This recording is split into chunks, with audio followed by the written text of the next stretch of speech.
Good morning, students. How are you? I wish you all are fine and healthy.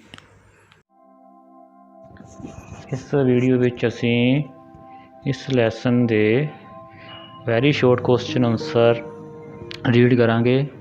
First question ਹੈ ਰਿਗਵੈਦਿਕ ਕਾਲ ਵਿੱਚ ਸਭਾ ਅਤੇ ਸਮਿਤੀ ਦਾ ਮਹੱਤਵ। ਮਤਲਬ ਕਿ ਰਿਗਵੈਦਿਕ ਕਾਲ ਵਿੱਚ ਸਭਾ ਅਤੇ ਸਮਿਤੀ ਦਾ ਕੀ ਮਹੱਤਵ ਸੀ। ਦੇਖੋ, ਸਭਾ ਅਤੇ ਸਮਿਤੀ ਰਿਗਵੈਦਿਕ ਕਾਲ ਦੀਆਂ ਦੋ ਮਹੱਤਵਪੂਰਨ ਸੰਸਥਾਵਾਂ ਸਨ। ਮਤਲਬ ਕਿ ਜਿਹੜੀ ਸਭਾ ਅਤੇ ਸਮਿਤੀ ਆ, ਇਹ ਰਿਗਵੈਦਿਕ ਕਾਲ ਦੀਆਂ ਦੋ ਮਹੱਤਵਪੂਰਨ ਸੰਸਥਾਵਾਂ ਸਨ। ਜਿਸ ਤਰ੍ਹਾਂ ਕਿ ਅੱਜ ਕੱਲ੍ਹ ਦੇਖੋ ਲੋਕ ਸਭਾ ਅਤੇ ਰਾਜ ਸਭਾ ਸਾਡੇ ਦੇਸ਼ ਦੀਆਂ ਮਹੱਤਵਪੂਰਨ ਸੰਸਥਾਵਾਂ ਵਾ, ਉਸ ਤਰ੍ਹਾਂ ਰਿਗਵੈਦਿਕ ਕਾਲ ਵਿੱਚ ਵੀ ਜਿਹੜੀ ਸਭਾ ਅਤੇ ਸਮਿਤੀ ਇਹ ਦੋ ਮਹੱਤਵਪੂਰਨ ਸੰਸਥਾਵਾਂ ਮੰਨੀਆਂ ਜਾਂਦੀਆਂ ਸਨ।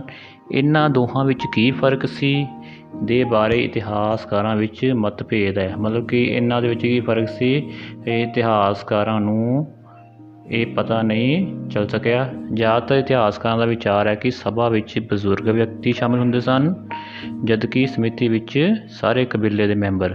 ਮਤਲਬ ਕਿ ਜਿਹੜੀ ਸਭਾ ਹੁੰਦੀ ਸੀ ਉਸ 'ਚ ਸਿਰਫ ਕੀ ਹੁੰਦੇ ਸੀ, ਬਜ਼ੁਰਗ ਵਿਅਕਤੀ ਸ਼ਾਮਿਲ। ਜਿਹੜੀ ਸਮਿਤੀ ਹੁੰਦੀ ਸੀ ਉਸ ਵਿੱਚ ਕਬੀਲੇ ਦੇ ਸਾਰੇ ਮੈਂਬਰ ਸ਼ਾਮਿਲ ਹੁੰਦੇ ਸਨ। ਇਹ ਸੰਸਥਾਵਾਂ ਸ਼ਾਸਨ ਪ੍ਰਬੰਧ ਚਲਾਉਣ ਵਿੱਚ ਰਾਜੇ ਦੀ ਸਹਾਇਤਾ ਕਰਦੀਆਂ ਸਨ। ਮਤਲਬ ਕਿ ਜਿਹੜੀਆਂ ਇਹ ਸੰਸਥਾਵਾਂ ਵਾ ਸ਼ਾਸਨ ਪ੍ਰਬੰਧ ਚਲਾਉਣ ਵਿੱਚ ਜਿਹੜਾ ਰਾਜਾ ਹੁੰਦਾ ਸੀ ਉਹਦੀ ਸਹਾਇਤਾ ਕਰਦੀ ਸੀ। ਜਿੱਦਾਂ ਅੱਜ ਕੱਲ੍ਹ ਦੇਖੋ ਰਾਜ ਸਭਾ ਅਤੇ ਲੋਕ ਸਭਾ ਪ੍ਰਧਾਨ ਮੰਤਰੀ ਨੂੰ ਸ਼ਾਸਨ ਚਲਾਉਣ ਵਿੱਚ ਸਹਾਇਤਾ ਕਰਦੀਆਂ, ਉਸੇ ਤਰ੍ਹਾਂ ਇਹ ਸੰਸਥਾਵਾਂ ਵੀ ਸਹਾਇਤਾ ਕਰਦੀਆਂ ਸਨ। ਰਾਜਨ ਉਹਨਾਂ ਦੀ ਮਰਜ਼ੀ ਅਨੁਸਾਰ ਸ਼ਾਸਨ ਪ੍ਰਬੰਧ ਚਲਾਉਂਦਾ ਸੀ। ਮਤਲਬ ਕਿ ਰਾਜਨ ਮਤਲਬ ਕਿ ਰਾਜਾ ਜਿਹੜਾ ਹੁੰਦਾ ਸੀ ਉਹਨਾਂ ਨੂੰ ਇਹਨਾਂ ਸੰਸਥਾਵਾਂ ਦੇ ਅਨੁਸਾਰ ਹੀ ਸ਼ਾਸਨ ਪ੍ਰਬੰਧ ਚਲਾਉਣਾ ਪੈਂਦਾ ਸੀ। ਜੇ ਕੋਈ ਰਾਜਨ ਜ਼ਾਲਮ ਹੋ ਜਾਂਦਾ ਤਾਂ ਇਹ ਸੰਸਥਾਵਾਂ ਉਸ ਨੂੰ ਗੱਦੀ ਤੋਂ ਉਤਾਰ ਸਕਦੀਆਂ ਸਨ। ਮਤਲਬ ਕਿ ਮੰਨ ਲਓ ਜੇ ਕੋਈ ਰਾਜਾ ਜ਼ਾਲਮ ਹੋ ਜਾਂਦਾ ਸੀ, ਆਪਣੀ ਮਰਜ਼ੀ ਕਰਦਾ ਸੀ, ਮਤਲਬ ਕਿ ਜਨਤਾ 'ਤੇ ਜ਼ੁਲਮ ਕਰਦਾ ਸੀ, ਤਾਂ ਜਿਹੜੀਆਂ ਇਹ ਸੰਸਥਾਵਾਂ ਉਸ ਰਾਜਨ ਨੂੰ ਗੱਦੀ ਤੋਂ ਉਤਾਰ ਸਕਦੀਆਂ ਸਨ। ਇਸ ਤਰ੍ਹਾਂ ਅਸੀਂ ਕਹਿ ਸਕਦੇ ਹਾਂ ਕਿ ਰਿਗਵੈਦਿਕ ਕਾਲ ਵਿੱਚ ਸਭਾ ਅਤੇ ਸਮਿਤੀ ਦਾ ਬਹੁਤ ਮਹੱਤਵ ਸੀ। ਇਹ ਸੰਸਥਾਵਾਂ ਸ਼ਾਸਨ ਪ੍ਰਬੰਧ ਚਲਾਉਣ ਵਿੱਚ ਰਾਜੇ ਦੀ ਸਹਾਇਤਾ ਕਰਦੀਆਂ ਸਨ। ਅੱਗੇ ਨੈਕਸਟ ਕੁਐਸਚਨ ਹੈ ਰਿਗਵੈਦਿਕ ਕਾਲ ਵਿੱਚ ਪਰਿਵਾਰ। ਮਤਲਬ ਕਿ ਰਿਗਵੈਦਿਕ ਕਾਲ ਵਿੱਚ ਪਰਿਵਾਰ ਕਿਹੋ ਜਿਹੇ ਸੀ। ਦੇਖੋ, ਆਰਿਆ ਦਾ ਪਰਿਵਾਰਿਕ ਜੀਵਨ ਬੜਾ ਖੁਸ਼ਹਾਲ ਸੀ। ਮਤਲਬ ਕਿ ਆਰਿਆ ਦਾ ਜਿਹੜਾ ਪਰਿਵਾਰਿਕ ਜੀਵਨ ਸੀ ਉਹ ਬੜਾ ਖੁਸ਼ਹਾਲ ਸੀ। ਉਸ ਸਮੇਂ ਸਾਂਝਾ ਪਰਿਵਾਰ ਪ੍ਰਣਾਲੀ ਪ੍ਰਚਲਿਤ ਸੀ। ਸਾਂਝਾ ਪਰਿਵਾਰ ਪ੍ਰਣਾਲੀ ਤੋਂ ਭਾਵ ਕਿ ਉਸ ਸਮੇਂ ਚਾਚਾ ਚਾਚੀ, ਤਾਇਆ ਤਾਈ, ਦਾਦਾ ਦਾਦੀ, ਉਹਨਾਂ ਦੇ ਬੱਚੇ, ਮਤਲਬ ਕਿ ਸਾਰੇ ਇੱਕੋ ਪਰਿਵਾਰ ਦੇ ਵਿੱਚ ਰਹਿੰਦੇ ਸਨ। ਪਰਿਵਾਰ ਪਿਤਾ ਪ੍ਰਧਾਨ ਹੁੰਦੇ ਸਨ। ਮਤਲਬ ਕਿ ਉਸ ਟਾਈਮ ਜਿਹੜੇ ਪਰਿਵਾਰ ਹੁੰਦੇ ਸੀ ਉਹ ਪਿਤਾ ਪ੍ਰਧਾਨ ਹੁੰਦੇ ਸਨ। ਮਤਲਬ ਕਿ ਪਿਤਾ ਨੂੰ ਘਰ ਦਾ ਪ੍ਰਧਾਨ ਬਣਾਇਆ ਜਾਂਦਾ ਸੀ, ਪਿਤਾ ਘਰ ਦਾ ਹੈੱਡ ਹੁੰਦਾ ਸੀ। ਦੇਖੋ, ਪਰਿਵਾਰ ਦਾ ਸਭ ਤੋਂ ਬਜ਼ੁਰਗ ਆਦਮੀ ਇਸ ਦਾ ਮੁਖੀ ਹੁੰਦਾ ਸੀ। ਮਤਲਬ ਕਿ ਸਭ ਤੋਂ ਜਿਹੜਾ ਬਜ਼ੁਰਗ ਪਰਿਵਾਰ ਦੇ ਵਿੱਚ ਹੁੰਦਾ ਸੀ ਉਸ ਨੂੰ ਪਰਿਵਾਰ ਦਾ ਮੁਖੀ ਬਣਾਇਆ ਜਾਂਦਾ ਸੀ।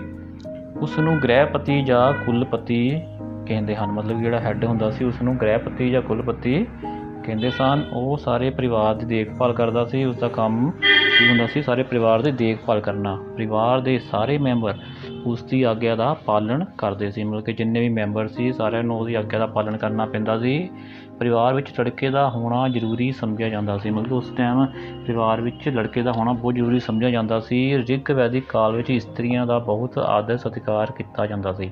ਮਤਲਬ ਕਿ ਜੋ ਰਿਗਵੈਦਿਕ ਕਾਲ ਸੀ ਉਸ ਟਾਈਮ ਜਿਹੜੀ ਇਸਤਰੀਆਂ ਦਾ ਵੀ ਬਹੁਤ ਆਦਰ ਸਤਿਕਾਰ ਕੀਤਾ ਜਾਂਦਾ ਸੀ। ਉਹਨਾਂ ਨੂੰ ਪੁਰਸ਼ਾਂ ਦੇ ਬਰਾਬਰ ਅਧਿਕਾਰ ਪ੍ਰਾਪਤ ਸਨ। ਮਤਲਬ ਕਿ ਇਸਤਰੀਆਂ ਨੂੰ ਵੀ ਪੁਰਸ਼ਾਂ ਦੇ ਬਰਾਬਰ ਹੀ ਅਧਿਕਾਰ ਪ੍ਰਾਪਤ ਸੀ। ਉਹਨਾਂ ਨਾਲ ਕੋਈ ਭੇਦਭਾਵ ਨਹੀਂ ਕੀਤਾ ਜਾਂਦਾ ਸੀ। ਇਸ ਪ੍ਰਕਾਰ ਅਸੀਂ ਕਹਿ ਸਕਦੇ ਹਾਂ ਕਿ ਰਿਗਵੈਦਿਕ ਕਾਲ ਵਿੱਚ ਆਰਿਆ ਲੋਕਾਂ ਦਾ ਜਿਹੜਾ ਪਰਿਵਾਰਿਕ ਜੀਵਨ ਸੀ ਬੜਾ ਖੁਸ਼ਹਾਲ ਸੀ। ਉਸ ਸਮੇਂ ਸਾਂਝਾ ਪਰਿਵਾਰ ਪ੍ਰਣਾਲੀ ਪ੍ਰਚਲਿਤ ਸੀ। ਪਰਿਵਾਰ ਪਿਤਾ ਪ੍ਰਧਾਨ ਹੁੰਦੇ ਸੀ। ਉਸ ਸਮੇਂ ਇਸਤਰੀਆਂ ਦਾ ਵੀ ਬੜਾ ਆਦਰ ਕੀਤਾ ਜਾਂਦਾ ਸੀ। ਮਤਲਬ ਕਿ ਉਹਨਾਂ ਨੂੰ ਪੁਰਸ਼ਾਂ ਦੇ ਬਰਾਬਰ ਅਧਿਕਾਰ ਪ੍ਰਾਪਤ ਸਨ। ਅਸੀਂ ਇਸ ਤਰ੍ਹਾਂ ਕਹਿ ਸਕਦੇ ਹਾਂ ਕਿ ਕੁੱਲ ਮਿਲਾ ਕੇ ਰਿਗਵੈਦਿਕ ਕਾਲ ਵਿੱਚ ਲੋਕਾਂ ਦਾ ਪਰਿਵਾਰਿਕ ਜੀਵਨ ਬੜਾ ਖੁਸ਼ਹਾਲ ਸੀ। ਕਿ ਨੈਕਸਟ ਕੁਐਸਚਨ ਹੈ ਉੱਤਰ ਵੈਦਿਕ ਕਾਲ ਵਿੱਚ ਆਰਿਆਂ ਦੇ ਸਮਾਜਿਕ ਸੰਗਠਨ ਵਿੱਚ ਤਬਦੀਲੀਆਂ।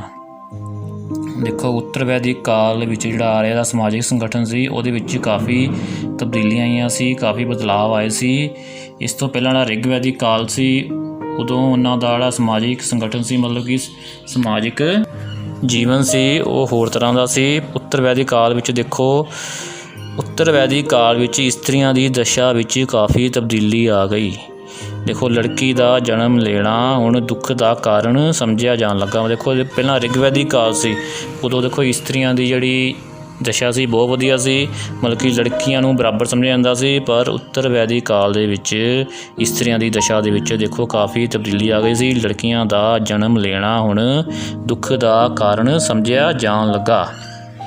ਅੱਗੇ ਦੇਖੋ, ਉਹਨਾਂ ਨੂੰ ਜਾਇਦਾਦ ਦੇ ਅਧਿਕਾਰ ਤੋਂ ਵਾਂਝਾ ਕਰ ਦਿੱਤਾ ਗਿਆ, ਮਤਲਬ ਕਿ ਉਹਨਾਂ ਨੂੰ ਪਰਿਵਾਰ ਦੀ ਜਿਹੜੀ ਜਾਇਦਾਦ ਆ ਉਸ ਦੇ ਅਧਿਕਾਰ ਤੋਂ ਵਾਂਝਾ ਕਰ ਦਿੱਤਾ ਗਿਆ। ਪਰ ਦੇਖੋ, ਰਿਗਵੈਦਿਕ ਕਾਲ ਦੇ ਵਿੱਚ ਉਹਨਾਂ ਨੂੰ ਜਾਇਦਾਦ ਦੇ ਅਧਿਕਾਰ ਪ੍ਰਾਪਤ ਸਨ, ਪਰ ਉੱਤਰ ਵੈਦਿਕ ਕਾਲ ਦੇ ਵਿੱਚ ਇਸ ਅਧਿਕਾਰ ਤੋਂ ਉਹਨਾਂ ਨੂੰ ਵਾਂਝਾ ਕਰ ਦਿੱਤਾ ਗਿਆ। ਅੱਗੇ ਦੇਖੋ, ਇਸ ਕਾਲ ਵਿੱਚ ਜਾਤੀ ਪ੍ਰਥਾ ਵਿੱਚ ਕੁਝ ਜਟਿਲਤਾ ਆ ਗਈ। ਦੇਖੋ, ਜਿਹੜਾ ਰਿਗਵੈਦਿਕ ਕਾਲ ਸੀ ਉਸ ਟਾਈਮ ਦੇਖੋ ਜਾਤੀ ਪ੍ਰਥਾ ਇੰਨੀ ਕਠੋਰ ਨਹੀਂ ਸੀ, ਮਤਲਬ ਕਿ ਇੰਨਾ ਭੇਦਭਾਵ ਨਹੀਂ ਕੀਤਾ ਜਾਂਦਾ ਸੀ। ਪਰ ਰਿਗਵੈਦਿਕ ਕਾਲ ਦੇ ਵਿੱਚ ਜਿਹੜਾ ਜਾਤੀ ਪ੍ਰਥਾ ਵਾ ਉਹ ਕਾਫੀ ਕਠੋਰ ਹੋ ਗਈ, ਉਹ 'ਚ ਕਾਫੀ ਜਟਿਲਤਾ ਆ ਗਈ। ਸ਼ੂਦਰਾਂ ਨੂੰ ਇਸ ਕਾਲ ਵਿੱਚ ਨੀਵੀਂ ਜਾਤ ਦਾ ਸਮਝਿਆ ਜਾਣ ਲੱਗਾ। ਦੇਖੋ, ਜਿਹੜੇ ਸ਼ੂਦਰ ਸੀ ਉਹਨਾਂ ਨੂੰ ਇਸ ਕਾਲ ਦੇ ਵਿੱਚ, ਮਤਲਬ ਕਿ ਉੱਤਰ ਵੈਦਿਕ ਕਾਲ ਦੇ ਵਿੱਚ ਨੀਵੀਂ ਜਾਤ ਦਾ ਸਮਝਿਆ ਜਾਣ ਲੱਗਾ ਅਤੇ ਲੋਕ ਉਹਨਾਂ ਨਾਲ ਮਾੜਾ ਸਲੂਕ ਕਰਨ ਲੱਗੇ। ਪਰ ਰਿਗਵੈਦਿਕ ਕਾਲ ਦੇ ਵਿੱਚ ਸ਼ੂਦਰਾਂ ਦੀ ਸਥਿਤੀ ਬਹੁਤ ਵਧੀਆ ਸੀ ਅਤੇ ਉਹਨਾਂ ਦਾ ਆਦਰ ਵੀ ਬਹੁਤ ਕੀਤਾ ਜਾਂਦਾ ਸੀ। ਪਰ ਉੱਤਰ ਵੈਦਿਕ ਕਾਲ ਦੇ ਵਿੱਚ ਉਹਨਾਂ ਦੀ ਜਿਹੜੀ ਸਥਿਤੀ ਹੈ ਕਾਫੀ ਖਰਾਬ ਹੋ ਗਈ। ਅੱਗੇ ਦੇਖੋ, ਇਸ ਕਾਲ ਵਿੱਚ ਵਰਨ ਆਸ਼ਰਮ ਪ੍ਰਥਾ ਵੀ ਪ੍ਰਚਲਿਤ ਹੋ ਗਈ। ਦੇਖੋ, ਇਸ ਅਨੁਸਾਰ ਮਨੁੱਖੀ ਜੀਵਨ ਨੂੰ 4 ਆਸ਼ਰਮਾਂ ਬ੍ਰਹਮਚਾਰਿਆ, ਗ੍ਰਹਿਸਥ, ਵਾਨਪ੍ਰਸਥ ਅਤੇ ਸੰਨਿਆਸ ਵਿੱਚ ਵੰਡਿਆ ਗਿਆ। ਮਤਲਬ ਕਿ ਉਸ ਕਾਲ ਦੇ ਵਿੱਚ ਮਨੁੱਖੀ ਜੀਵਨ ਨੂੰ 4 ਭਾਗਾਂ ਵਿੱਚ ਵੰਡ ਦਿੱਤਾ ਗਿਆ। ਇਸ ਪ੍ਰਕਾਰ ਅਸੀਂ ਦੇਖਦੇ ਹਾਂ ਕਿ ਉੱਤਰ ਵੈਦਿਕ ਕਾਲ ਵਿੱਚ ਆਰਿਆ ਦੇ ਸਮਾਜਿਕ ਸੰਗਠਨ ਭਾਵ ਸਮਾਜਿਕ ਜੀਵਨ ਦੇ ਵਿੱਚ ਕਾਫੀ ਤਬਦੀਲੀਆਂ ਆਈਆਂ। ਇਸ ਕਾਲ ਵਿੱਚ ਇਸਤਰੀਆਂ ਦੀ ਸਥਿਤੀ ਵੀ ਕਾਫੀ ਖਰਾਬ ਹੋ ਗਈ। ਇਹ ਜਾਤੀ ਪ੍ਰਥਾ ਦਾ ਭੇਦਭਾਵ ਵੀ ਵੱਧ ਗਿਆ, ਜਿਸ ਨਾਲ ਸ਼ੂਦਰਾਂ ਦੀ ਜਿਹੜੀ ਸਥਿਤੀ ਆ ਉਹ ਕਾਫੀ ਖਰਾਬ ਹੋ ਗਈ। ਕੁੱਲ ਮਿਲਾ ਕੇ ਆਪਾਂ ਕਹਿ ਸਕਦੇ ਹਾਂ ਕਿ ਉੱਤਰ ਵੈਦਿਕ ਕਾਲ ਦੇ ਵਿੱਚ ਸਮਾਜਿਕ ਸੰਗਠਨ ਵਿੱਚ ਜੋ ਤਬਦੀਲੀਆਂ ਆਈਆਂ ਉਸ ਨਾਲ ਸਮਾਜ ਦੀ ਜਿਹੜੀ ਦਸ਼ਾ ਵਾ ਖਰਾਬ ਹੋਣੀ ਸ਼ੁਰੂ ਹੋ ਗਈ ਸੀ। ਅੱਗੇ ਦੇਖੋ, ਨੈਕਸਟ ਕੁਐਸਚਨ ਹੈ ਆਰਿਆ ਦੀ ਭਾਰਤੀ ਸੱਭਿਅਤਾ ਨੂੰ ਦੇਣ, ਮਤਲਬ ਕਿ ਆਰਿਆ ਲੋਕਾਂ ਦੀ ਭਾਰਤੀ ਸੱਭਿਅਤਾ ਨੂੰ ਕੀ ਦੇਣ ਹੈ। ਦੇਖੋ, ਆਰਿਆ ਲੋਕਾਂ ਨੇ ਭਾਰਤੀ ਸੱਭਿਅਤਾ ਨੂੰ ਕਈ ਖੇਤਰਾਂ ਵਿੱਚ ਬੜੀ ਸ਼ਲਾਘਾਯੋਗ ਦੇਣ ਦਿੱਤੀ। ਮਤਲਬ ਜਿਹੜੇ ਆਰਿਆ ਲੋਕ ਸੀ ਉਹਨਾਂ ਨੇ ਭਾਰਤੀ ਸੱਭਿਅਤਾ ਨੂੰ ਕਈ ਖੇਤਰਾਂ ਵਿੱਚ, ਕਈ ਖੇਤਰਾਂ ਦਾ ਭਾਵ ਸਮਾਜਿਕ ਹੋ ਸਕਦਾ, ਆਰਥਿਕ ਹੋ ਗਿਆ, ਧਾਰਮਿਕ ਹੋ ਗਿਆ, ਹੋਰ ਵੀ ਮਤਲਬ ਜਿੰਨੇ ਖੇਤਰ ਆ ਉਹਨਾਂ ਦੇ ਵਿੱਚ ਆਰਿਆ ਲੋਕਾਂ ਦੀ ਭਾਰਤੀ ਸੱਭਿਅਤਾ ਨੂੰ ਬਹੁਤ ਦੇਣ ਹੈ। ਉਹਨਾਂ ਦੁਆਰਾ ਰਚਿਤ ਵੈਦਿਕ ਸਾਹਿਤ ਨੂੰ ਗਿਆਨ ਦਾ ਭੰਡਾਰ ਮੰਨਿਆ ਜਾਂਦਾ ਹੈ। ਮਤਲਬ ਕਿ ਉਹਨਾਂ ਦੁਆਰਾ ਜਿਹੜਾ ਵੈਦਿਕ ਸਾਹਿਤ ਰਚਿਆ ਗਿਆ ਉਹਨੂੰ ਗਿਆਨ ਦਾ ਭੰਡਾਰ ਮੰਨਿਆ ਜਾਂਦਾ ਹੈ। ਮਤਲਬ ਕਿ ਵੈਦਿਕ ਸਾਹਿਤ ਦੇ ਵਿੱਚ ਵੇਦ ਆ ਜਾਂਦੇ, ਹੋਰ ਪੁਰਾਣ ਆ ਜਾਂਦੇ, ਮਤਲਬ ਕਿ ਹੋਰ ਕਿੰਨੇ ਵੀ ਗ੍ਰੰਥ ਆ ਜਾਂਦੇ ਆ ਉਹ ਸਾਰੇ ਵੈਦਿਕ ਸਾਹਿਤ ਦੇ ਵਿੱਚ ਆਉਂਦੇ ਹਨ। ਇਹਨਾਂ ਗ੍ਰੰਥਾਂ ਤੋਂ ਸਾਨੂੰ ਕਾਫੀ ਮਹੱਤਵਪੂਰਨ ਜਾਣਕਾਰੀ ਮਿਲਦੀ ਹੈ। ਦੇਖੋ, ਉਹਨਾਂ ਨੇ ਸਾਨੂੰ ਲੋਕ ਰਾਜੀ ਢੰਗ ਨਾਲ ਰਾਜ ਕਰਨਾ ਸਿਖਾਇਆ। ਮਤਲਬ ਕਿ ਆਰਿਆ ਲੋਕਾਂ ਨੇ ਸਿਖਾਇਆ ਕਿ ਲੋਕਾਂ ਉੱਤੇ ਕਿਸ ਤਰ੍ਹਾਂ ਰਾਜ ਕਰਨਾ ਹੈ। ਦੇਖੋ, ਆਰਿਆ ਨੇ ਸਾਨੂੰ ਇਹ ਦੱਸਿਆ ਕਿ ਉੱਨਤ ਸਮਾਜ ਲਈ ਇਸਤਰੀਆਂ ਦਾ ਇੱਜ਼ਤ ਮਾਣ ਕਰਨਾ ਬਹੁਤ ਜ਼ਰੂਰੀ ਹੈ। ਮਤਲਬ ਕਿ ਆਰਿਆ ਲੋਕਾਂ ਨੇ ਹੀ ਸਾਨੂੰ ਦੱਸਿਆ ਕਿ ਇਸਤਰੀਆਂ ਦਾ ਮਤਲਬ ਕਿ ਸਾਨੂੰ ਆਦਰ ਮਾਣ ਕਰਨਾ ਚਾਹੀਦਾ ਹੈ। ਇਸਤਰੀਆਂ ਦੇ ਆਦਰ ਮਾਣ ਨਾਲ ਹੀ ਜਿਹੜਾ ਸਮਾਜ ਆ ਉੱਨਤ ਬਣਦਾ ਹੈ। ਸਮਾਜ ਤਾਂ ਹੀ ਤਰੱਕੀ ਕਰ ਸਕਦਾ ਹੈ ਜੇ ਆਪਾਂ ਇਸਤਰੀਆਂ ਦੀ ਇੱਜ਼ਤ ਮਾਣ ਕਰਾਂਗੇ। ਅੱਗੇ ਦੇਖੋ, ਆਰਿਆ ਦੁਆਰਾ ਪੂਜੇ ਜਾਣ ਵਾਲੇ ਦੇਵੀ ਦੇਵਤਿਆਂ ਅਤੇ ਉਹਨਾਂ ਦੇ ਆਵਾਗਾਉਣ, ਕਰਮ ਸਿਧਾਂਤ ਅਤੇ ਮੋਕਸ਼ ਦੇ ਸਿਧਾਂਤ ਨੂੰ ਅੱਜ ਵੀ ਹਿੰਦੂ ਧਰਮ ਵਿੱਚ ਮੁੱਖ ਸਥਾਨ ਪ੍ਰਾਪਤ ਹੈ। ਮਤਲਬ ਕਿ ਦੇਖੋ, ਆਰਿਆ ਲੋਕਾਂ ਦੁਆਰਾ ਜਿਹੜੇ ਦੇਵੀ ਦੇਵਤੇ ਪੂਜੇ ਜਾਂਦੇ ਸੀ, ਮਤਲਬ ਕਿ ਉਹਨਾਂ ਨੂੰ ਆਪਾਂ ਅੱਜ ਵੀ ਪੂਜਦੇ ਹਾਂ। ਦੇਖੋ, ਉਹਨਾਂ ਦੇ ਜਿਹੜੇ ਸਿਧਾਂਤ ਸੀ ਆਵਾਗਾਉਣ ਦੇ, ਕਰਮ ਸਿਧਾਂਤ ਅਤੇ ਮੋਕਸ਼ ਦੇ ਸਿਧਾਂਤ ਨੂੰ ਅੱਜ ਵੀ ਹਿੰਦੂ ਧਰਮ ਵਿੱਚ ਮੁੱਖ ਸਥਾਨ ਪ੍ਰਾਪਤ ਹੈ। ਭਾਵ ਕਿ ਜਿਹੜੇ ਉਹਨਾਂ ਦੇ ਸਿਧਾਂਤ ਸੀ, ਜਿਹੜੇ ਉਹਨਾਂ ਦੇ ਦੇਵੀ ਦੇਵਤਿਆਂ ਦੀ ਪੂਜਾ ਕਰਦੇ ਸੀ, ਉਹਨਾਂ ਨੂੰ ਅੱਜ ਵੀ ਹਿੰਦੂ ਧਰਮ ਵਿੱਚ ਮੁੱਖ ਸਥਾਨ ਪ੍ਰਾਪਤ ਹੈ। ਮਤਲਬ ਕਿ ਅੱਜ ਵੀ ਹਿੰਦੂ ਲੋਕ ਇਹਨਾਂ ਦੇਵੀ ਦੇਵਤਿਆਂ ਦੀ ਪੂਜਾ ਕਰਦੇ ਆ ਅਤੇ ਇਹਨਾਂ ਸਿਧਾਂਤਾਂ ਦੇ ਵਿੱਚ ਵਿਸ਼ਵਾਸ ਕਰਦੇ ਹਾਂ। ਇਸ ਤਰ੍ਹਾਂ ਆਪਾਂ ਕਹਿ ਸਕਦੇ ਹਾਂ ਕਿ ਆਰਿਆ ਦੀ ਭਾਰਤੀ ਸੱਭਿਅਤਾ ਨੂੰ ਬੜੀ ਹੀ ਮਹੱਤਵਪੂਰਨ ਦੇਣ ਹੈ।